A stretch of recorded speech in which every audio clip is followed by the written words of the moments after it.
Daily Vlog. Oke, Nusa Nicip, selamat bergabung kembali ya bersama Nicip di Daily Vlog Nicip pada sore yang berbahagia ini ya. Kini ku kadang bahas cerita tentang pemalakan. Pemalakan, memalak orang kada jadi pajako. Lah banyak lo kini tu kasusnya petang lah do orang memalak orang. Lah kan tangko. Lah ikut segala macam tibanya ku ado indak jaran-jaran jodoh. Orang nak kamari ke tempat awak ke Sumbar gua ke wisata-wisata tu malak-malak ke rajo. Bapak lah orang kalau ndak dapat piti segitu gua orang bakare-karehi bakasa-kasahi. Adu-adu jotos awak lah orang preman bagaknya di kampung tu ndak paralu. Oi ni kecil mana kau orang bantuan susu ko malak tu. Tu mangkonya dicari ke rajo nan halal. Sendindaknya bakuli bagai jan makan piti-piti bantu malak-malak orang disumpah di orang kau nak selamat ge duit kalian tu le terang tu orang nan sok-sok preman tu. Dan biasanya bantu-bantu itu tu nan nak do utaknya tu nak pakai biasa orang nama itu tu. Karajo nak senang meminta piti ke orang ngare-ngare kasa-kasa lo.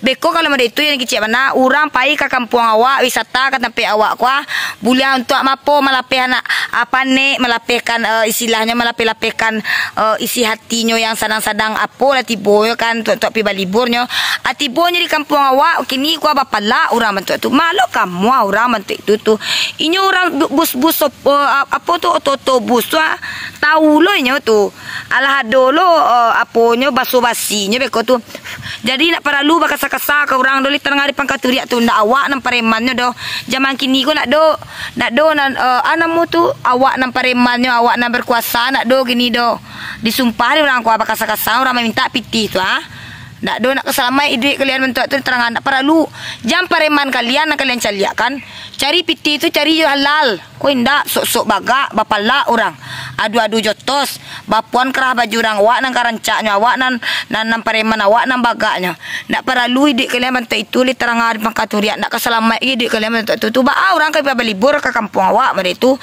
tu made tu siapa nak malu awak nak malu pai kau berjalan-jalan ke situ pariwisatanya cik ado pajak tagak di situ di kadai mamalak dan singgah situ cik sian nak kerugi awak juonya kampung awak kan dikunjung orang luar kini kah awak je nak kapo tibonya badaso awak tibonya kau orang luar ke tempat awak macam lihat tempat awak kau tibonya di siko kau bapala orang itu aksi apa nama gini tu mamalak orang tu mangana nama itu pungli lah nama itu ya tak boleh dia itu dah tolonglah ubah bentik-bentik itu gayang tu lah.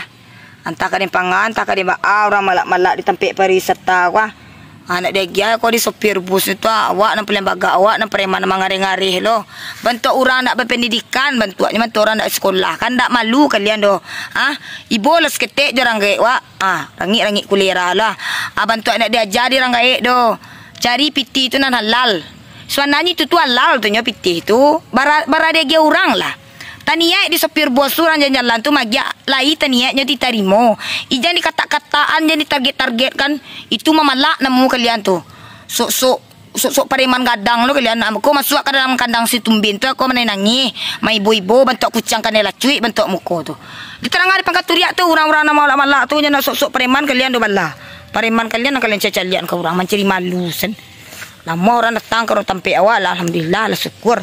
Laku je jaga mak kalian tu pun tak untuk bantu pareman bagak lubah lah kelakuan tu cari kerajonan apa bakal luar cucu luar kalian tu jangan mamalak orang kerajo kalian terang tu bagak-bagak